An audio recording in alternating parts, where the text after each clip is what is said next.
Havia uma mensagem no celular dele. Curta, sem contexto. Ela está chegando perto. Você sabe o que fazer. Eu li 2 vezes. Depois uma terceira. A luz da cozinha estava acesa, o café ainda no fogão, tudo exatamente como todo domingo de manhã. Só que as palavras não faziam sentido. Ou faziam sentido demais. O nome no topo da conversa era um que eu conhecia. Um que eu havia pronunciado centenas de vezes em jantares, em corredores, em reuniões de avaliação. Eu sequei as mãos na toalha de prato e coloquei o telefone de volta na bancada. Exatamente onde estava. Eu havia chegado à Meridian Solutions com 26 anos e uma oferta que levei 3 dias para aceitar. Não por hesitação, mas porque precisava ter certeza de que era real. Gestão de projetos em infraestrutura corporativa não era o tipo de coisa que eu havia sonhado desde criança, mas era exatamente o que eu havia construído aos poucos. Um certificado aqui, uma noite de estudo ali, até que o setor começou a me parecer meu. A Meridian era uma das maiores empresas de consultoria do meio-oeste, com escritório em Indianápolis, e entrar lá parecia uma prova de que o que eu havia feito até então havia valido alguma coisa. Nos primeiros meses, eu chegava antes dos colegas e saía depois de quase todos. Meu nome é Clary Navarro, 32 anos na época dessa história, especialista em alocação de portfólio, e alguém que passou a maior parte da vida adulta acreditando que competência era argumento suficiente. As planilhas faziam sentido para mim de uma forma que eu havia tentado explicar para meu marido uma vez, e que ele havia ouvido com aquele sorriso que não chegava aos olhos. Daniel e eu nos casamos 8 anos antes. Ele trabalhava com vendas industriais, viajava com frequência, tinha opiniões firmes sobre quase tudo. No início, eu havia confundido aquilo com segurança. Ele sabia o que queria para o jantar, para as férias, para a disposição dos móveis na sala. Havia algo confortável nisso. Alguém que decide enquanto você ainda está pensando. Só fui entender muito depois que conforto e controle se parecem muito quando você está dentro. Meu chefe na Meridian era um homem chamado Greg Harlan. Cabelos começando a ficar brancos nas laterais, ternos bem cortados, o tipo de presença que preenche uma sala sem precisar levantar a voz. Ele falava sobre meritocracia com a naturalidade de quem acredita de verdade. Pelo menos era o que eu pensava. Nas reuniões de equipe, mencionava a diversidade como quem menciona o clima. Relevante, presente e completamente fora do seu controle. Eu gostava de trabalhar para ele. Isso é importante dizer, porque é parte do que tornou tudo mais difícil depois. Os primeiros sinais foram pequenos o suficiente para terem explicação. Quando a promoção para líder de conta foi anunciada, o nome escolhido foi o de um colega com menos tempo de casa do que eu e uma avaliação de desempenho que eu havia visto por acaso num arquivo compartilhado. Boa, mas não melhor que a minha. Greg me chamou para uma conversa rápida e disse que eu ainda estava em desenvolvimento de liderança, que estava orgulhoso do meu crescimento, que havia grandes coisas pela frente. Eu voltei para a minha mesa e abri uma planilha. Não havia mais nada a fazer. Naquela noite, contei para Daniel. Disse que havia perdido a promoção para alguém menos qualificado, que Greg havia dado uma resposta vaga, que eu não entendia o critério. Ele ouviu sem tirar os olhos do telefone. Depois disse: talvez eles precisem de alguém com perfil mais de liderança. Você é muito técnica. Eu não soube o que dizer, então não disse nada. 6 meses depois, uma nova posição foi aberta. Coordenadora sênior de portfólio. O tipo de cargo que muda o que aparece depois do seu nome nos e-mails, e mais do que isso, o tipo de cargo que eu havia construído competência para ocupar ao longo de 3 anos de entregas pontuais e clientes satisfeitos. Eu me candidatei formalmente. Preenchi a documentação interna, coloquei minha avaliação mais recente como anexo, revisei o formulário 2 vezes. Greg me chamou para uma conversa informal antes do processo terminar.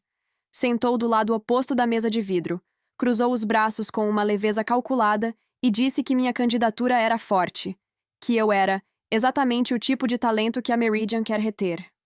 Mas que o momento talvez não fosse ideal. Havia uma reestruturação de times em curso, e misturar uma promoção com uma reorganização poderia diluir o impacto da minha ascensão.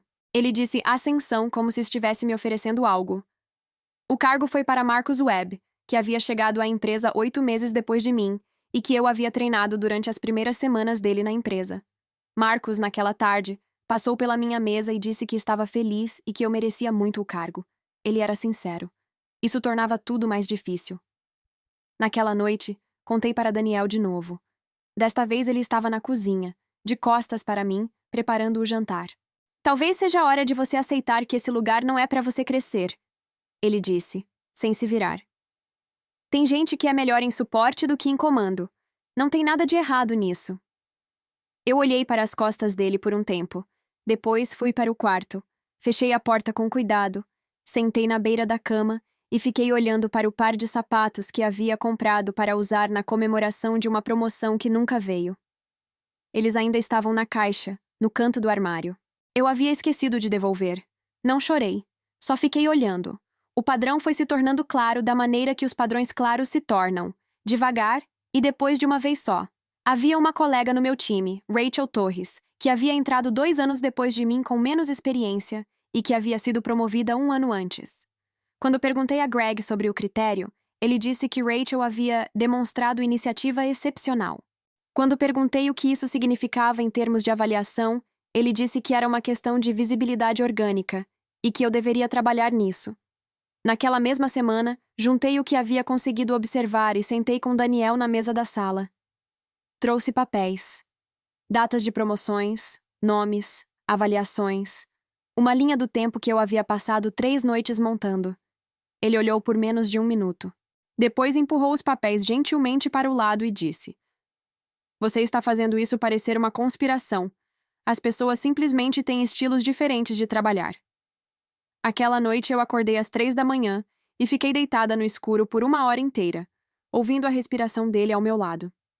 2 semanas depois, eu havia sido escalada para liderar uma apresentação para um cliente externo. A primeira vez em 2 anos que eu estava na frente de um projeto de visibilidade real. Preparei durante 3 semanas. Pesquisei o cliente, construí os slides, treinei a narrativa sozinha num sábado de manhã enquanto Daniel dormia. Na tarde anterior à apresentação, Greg me chamou à sala dele e disse que havia reconsiderado o formato, que seria melhor que eu suportasse a apresentação enquanto Marcos a conduzia, porque o cliente havia pedido alguém com histórico de fechamento. Marcos não sabia que eu havia preparado tudo. Ele me procurou no corredor, visivelmente sem jeito, e perguntou se eu estava bem com aquilo. Eu disse que estava. Voltei para a minha mesa, abri o documento da apresentação, olhei para o meu nome no canto inferior da capa. Depois fechei o laptop, peguei minha bolsa e fui ao banheiro.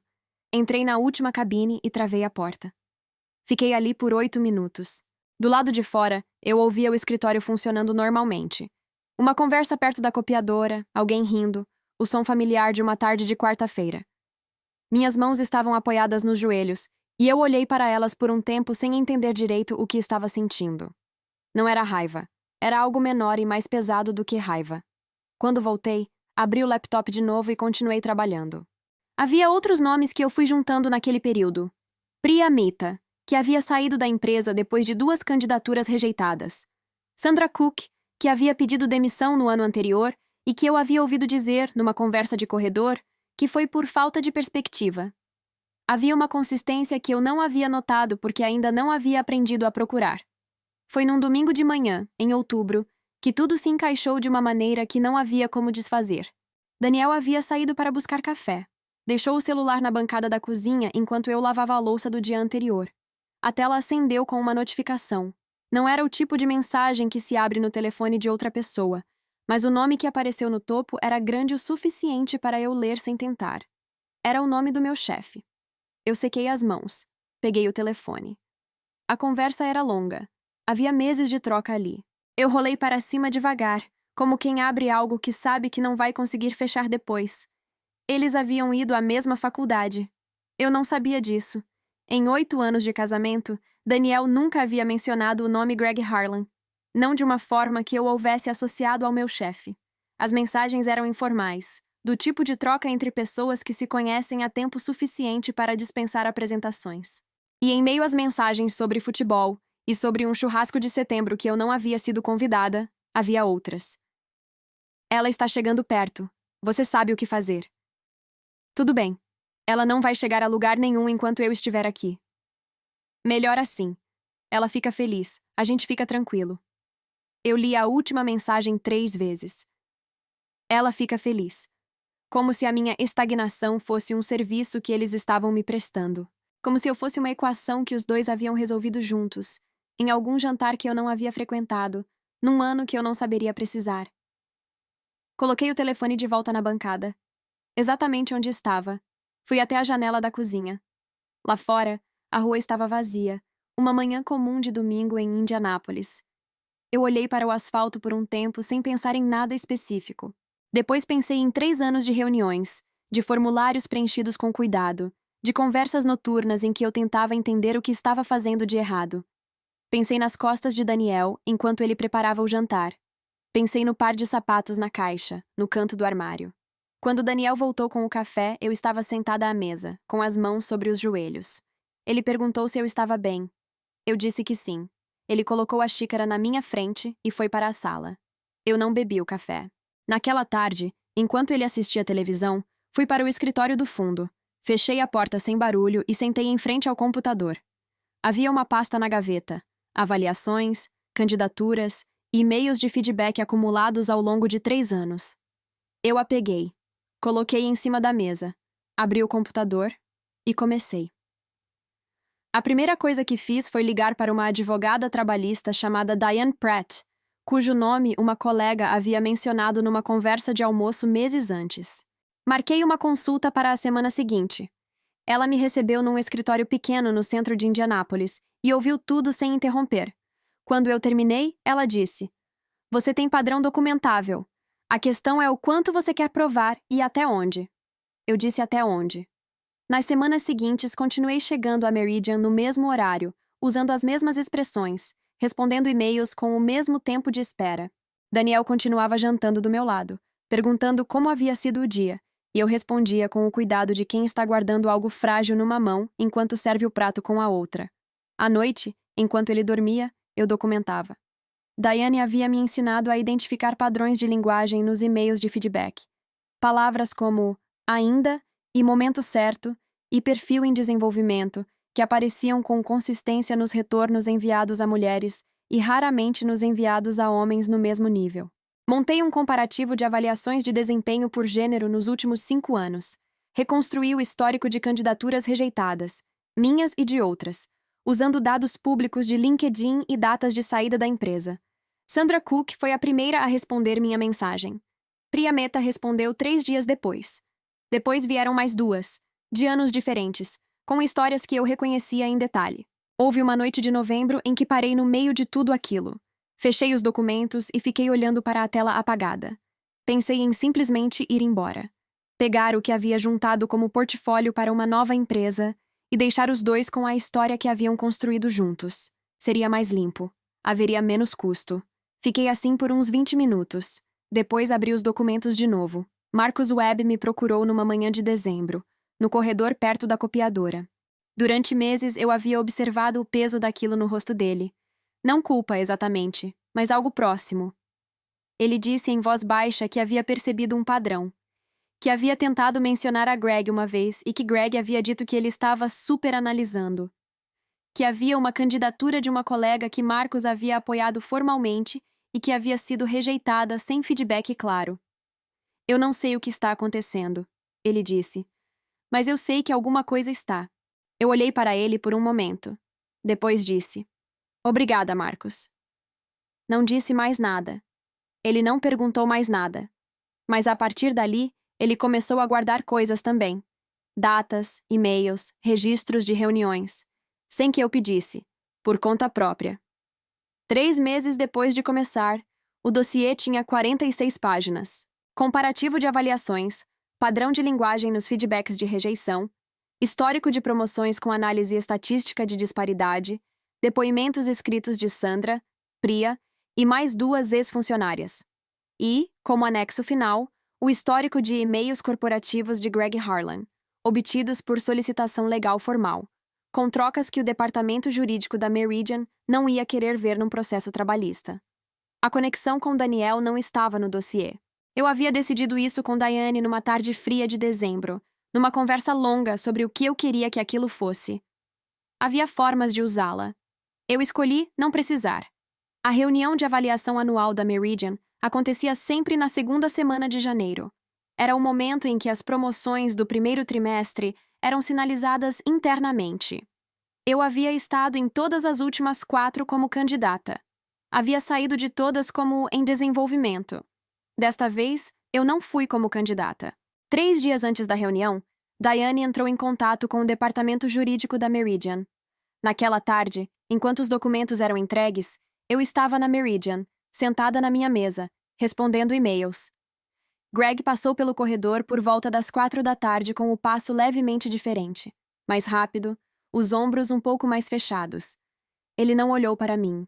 No dia seguinte, fui chamada para uma reunião com o RH e com a diretora regional, uma mulher chamada Pamela Cross, que eu havia visto apenas em eventos da empresa. A reunião durou 40 minutos. Eu não falei quase nada. Escutei. 2 dias depois, Greg Harlan estava de licença administrativa remunerada. 1 mês depois, havia saído da empresa. Ele tentou me ligar uma vez, um número que eu não reconheci, numa tarde de terça-feira. Eu vi a chamada, vi o número e deixei tocar até parar. Não retornei. Não havia nada a dizer que as 46 páginas já não tivessem dito com mais precisão do que eu conseguiria em voz alta. A Meridian ofereceu um acordo antes de qualquer processo formal. Diane o analisou e disse que era bom o suficiente para aceitar, a menos que eu quisesse algo mais do que dinheiro. Eu disse que o que eu queria era que o padrão fosse reconhecido internamente e que houvesse mudança de protocolo para candidaturas, critérios documentados, comitê de revisão, registro de feedbacks com linguagem auditável. Eles aceitaram ambas as condições como parte do acordo. Sandra Cook me mandou uma mensagem quando ficou sabendo. Era curta, apenas obrigada. Eu ali de manhã cedo, na cozinha, com o café na mão, e fiquei olhando para ela por um tempo sem responder imediatamente. Depois respondi com 2 palavras também. Marcos foi promovido formalmente naquele ciclo, o cargo que ele havia ocupado enquanto eu deveria tê-lo ocupado antes. Numa tarde, ele parou na minha mesa e disse: "Você devia ter esse cargo antes de mim." Eu disse que talvez. Que as coisas tinham acontecido como tinham acontecido. Ele assentiu, como quem aceita algo que não tem como ser desfeito, e foi embora. Com Daniel foi diferente. Não houve confronto. Não houve documentos na mesa da sala, nem revelação calculada. Quando eu disse que havia pedido o divórcio, numa tarde de terça-feira, com os papéis já com Diane, ele ficou me olhando por um longo tempo. Depois disse que eu havia exagerado em tudo, que havia transformado uma coisa simples em algo que não era. Eu disse: "Tudo bem", e fui para o quarto arrumar a mala. A parte que ele nunca soube, e que eu decidi que não precisava saber, é que eu tinha a conversa do celular dele fotografada desde aquela manhã de outubro. Que eu havia carregado aquilo por 3 meses enquanto jantávamos juntos, assistíamos televisão, e ele me perguntava como havia sido o dia. Não por crueldade, por clareza. Ele achou que estava me mantendo no lugar. Não entendeu que o lugar havia mudado. Hoje eu trabalho numa firma menor, em Chicago, com um cargo que coloca meu nome em cima dos projetos que eu lidero. A reunião de segunda de manhã começa às 8h30 e termina quando termina. Meu gerente me mandou um e-mail semana passada dizendo que a apresentação que eu havia feito para um cliente foi o tipo de coisa que faz a empresa crescer. Eu li 2 vezes. Não porque estava em dúvida, mas porque ainda estava aprendendo a receber palavras assim, sem procurar o porém. Daniel casou de novo. Ouvi isso de uma amiga em comum, sem detalhes. Não procurei saber mais. Greg Harlan estava trabalhando como consultor independente. Soube por pessoas que ainda estavam na Meridian. O tipo de trabalho que vem quando os escritórios param de ligar. Não há nada de dramático nisso. Às vezes as consequências são exatamente tão silenciosas quanto o que as causou. Semanas atrás, eu precisei ir a Indianápolis para uma reunião com um cliente antigo. Peguei a mesma saída da I-65 que tomava todo dia, passei pelo mesmo trecho de avenida, vi o prédio da Meridian a 3 quarteirões de distância. Não desviei o olhar nem apressei o passo. Só olhei. O prédio de vidro e aço que por 3 anos havia sido o lugar onde eu tentava provar que merecia estar. Havia um par de sapatos dentro daquele prédio, num sentido que só eu entendo. Eu os deixei lá. Os que eu uso agora são diferentes. Melhores, na verdade. Se você chegou até aqui, você provavelmente sabe o que é trabalhar mais do que todo mundo, e precisar provar isso 2 vezes. Ou tentar explicar em casa algo que não consegue colocar em palavras ainda, porque não tem certeza se o que está sentindo é real. Se foi assim, deixa um like. Não por mim, mas porque alguém que está nessa situação agora vai ver esse número e vai saber que não está sozinho. Segue o canal se você quer ouvir mais histórias como essa. E me conta nos comentários. Você já percebeu, olhando para trás, que duas pessoas estavam trabalhando juntas contra você sem que você soubesse? Como foi o momento em que você entendeu?